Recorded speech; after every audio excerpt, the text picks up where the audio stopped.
President-elect Trump has made his choice to run the VA in his new administration. That would be former Congressman Doug Collins of Georgia. He is a Republican, a longtime Trump supporter. He's been a guest many times here on the Final Five. But let's talk about that and the state of the VA now and moving forward with my guest tonight. She's the CEO of vetcom.us.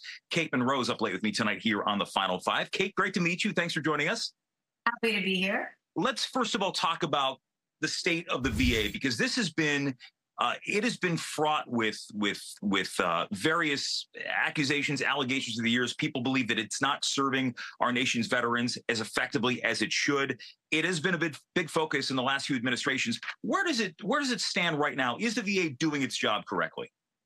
Well, I think that the VA is basically like a big insurance company, and they take it upon themselves to try not to pay. I mean, if you've ever tried to go battle your insurance company, they thwart your success whenever they can, and that's really what the VA ends up doing. So I think that the VA, there's some good people that work there. They do try to do good work, but they don't want to spend any extra money, and we send billions all over the world, but we don't really spend those same billions on our veterans. And this has been something I think it's important to distinguish that, because they're the people that provide the care.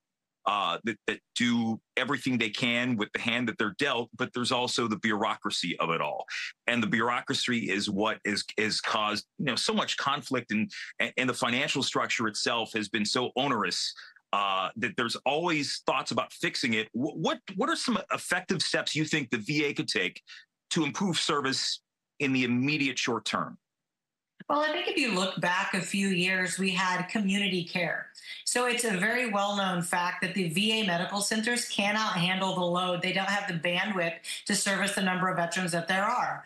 But under this last administration, unfortunately, I don't know what made them make the decision. Maybe it was a fiscal decision that they made, but they sort of hid the community care aspect. If we put community care back on the front lines, made it easy for people to get, certainly the mental health aspect, that continuity of care would go up, suicide would go down, and it's actually cheaper to offload that care than it is to retain it at the VA.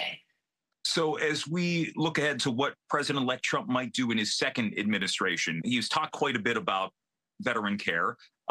There were other aspects of the veteran population that the other side has made light of over time. But in terms of his actions, did he do right by America's veteran population in the first term? And what can he do in the second term to improve the state of care? Well, I think it's twofold. There's doing right by America's veterans that have already served, and there's doing right by active duty. So if you look at his first term, if we're not at war, that's where our men and women are safest, when we are not at war. So he took very good care of the active duty military personnel. And then as they transitioned into becoming veterans, we did a very good job with this community care aspect. We freed up a lot of the tension that there was by the VA adjudicating these compensation claims. We offloaded that to a third party. So all of that went faster as well. So I would expect, because they're trying to be more efficient with their dollars and their time going into this next cycle, you'll see a really big elevation for veterans in that season. Doug Collins, let's talk about him, because he is somebody who has served our nation in the Navy. He was a chaplain. He also has served in the Congress. What can he do? How can he improve the role of the administration as it works with the VA in the next 4 years? Well, when I found out that Doug Collins was a chaplain, it was a really personally meaning for me. I was actually raped when I was in the Marine Corps.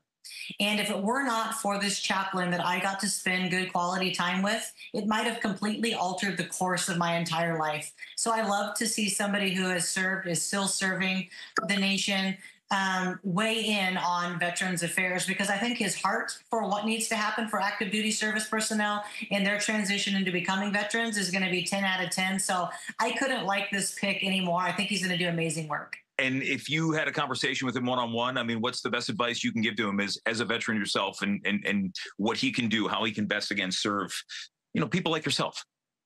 Well, I would tell him it's cheaper to grant compensation to veterans than it is to pay all these third-party service providers to tell you that they don't actually deserve the money, because it costs billions to do that. It costs less than that to just pay them what they're owed, one.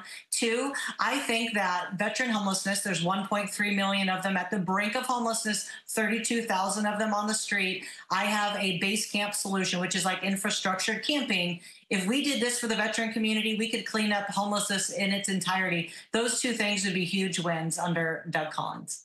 Kate Monroe, thank you for your service, and thank you for joining us tonight on the show. We really appreciate it. Thank you. And the Final Five is back after this.